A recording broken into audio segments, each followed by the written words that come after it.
Hello everyone, welcome to my channel, The Kenyan American Home, and congratulations for those of you who were randomly selected for further processing for the DV lottery. And after you receive that first notification letter telling you that you've been randomly selected, the other thing it gives you the case number. So you get your case number, and then after that you play the waiting game. You play the waiting game, waiting for the 2NL, the second notification letter. And, based on where your case number is, you keep checking the visa bulletin to see if, your case number becomes current.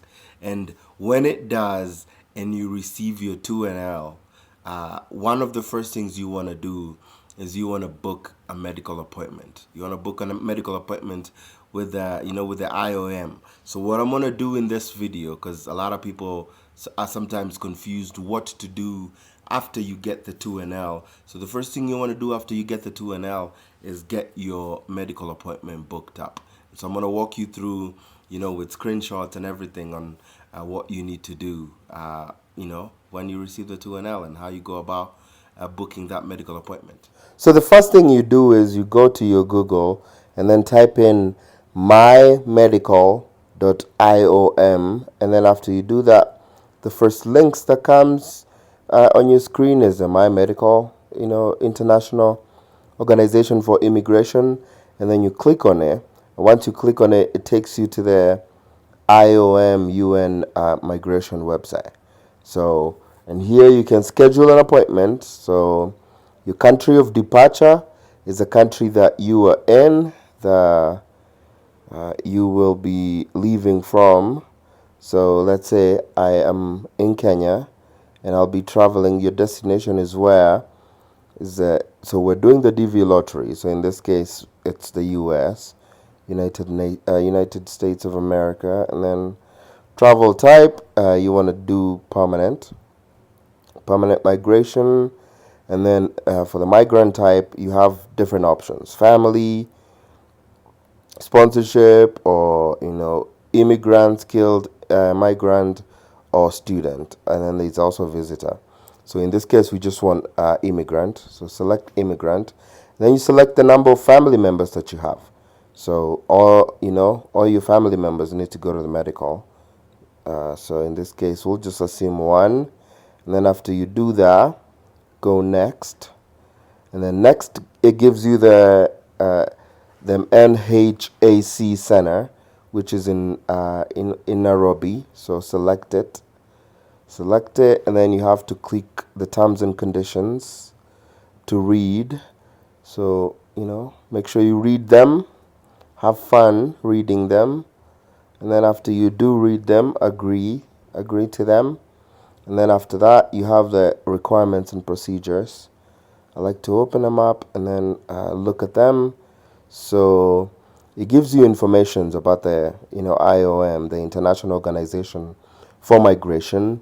It tells you that all applicants are required to undergo a migration health assessment as part of their visa application, and gives you the address of the Nairobi office, which is in Gigiri, the phone number, the hours of operations, the email address, just in case you need to email them, and then it tells you what you should expect, and it tells you once you get there, you'll be registered, and then there's counseling to explain the health assessment. After that, there's a medical examination, and they tell you, they review your medical history and the current symptoms.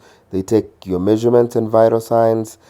They do a physical, both physical and mental status. Then they do a chest X-ray.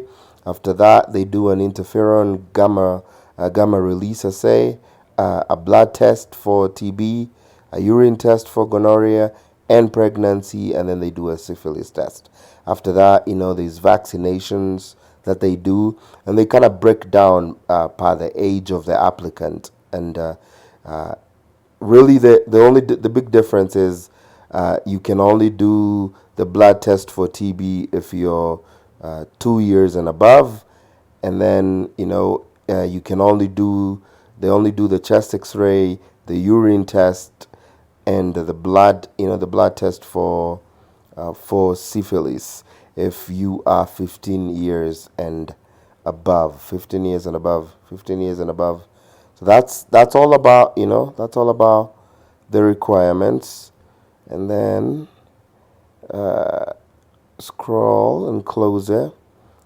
Go back to our screen, and then it gives you the appointment summary. So, so you're going to be departing from Kenya, the US is your destination, and then, yeah, so make sure everything looks good, but then you have to make sure you have all the terms checked and the requirements and procedures checked. So after that, you hit continue. After you hit continue, it gives you the option to select your appointment date. So, you can pick the calendar, pick whatever you want to, what date.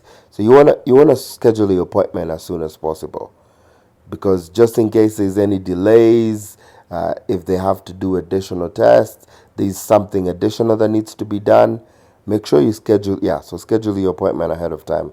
So let's just assume we're going to go, our appointment is April 2nd at 9 a.m. And once you hit the 9 a.m., it automatically confirms the schedule down here for you. Always make sure your summary looks good, your number of family members look good, and then say continue.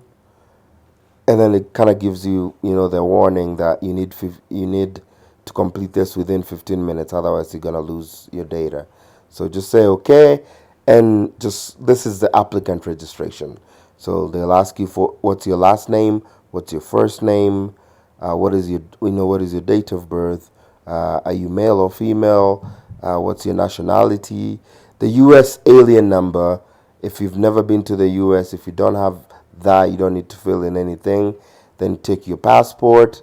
You need to put in your passport number, the passport issue date, the passport expiry date. After that, put in any contact numbers, any secondary contact numbers, just in case.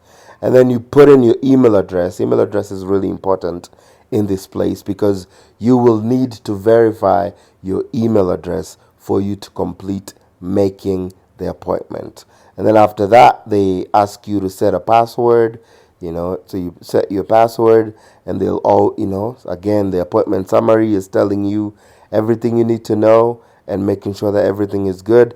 And then once you hit continue, after you fill in everything, hit continue, the next step will be, it'll send you an email out to your email address, and you need to go to your email address, confirm your email address, and then after that, you are ready to go and to hit submit.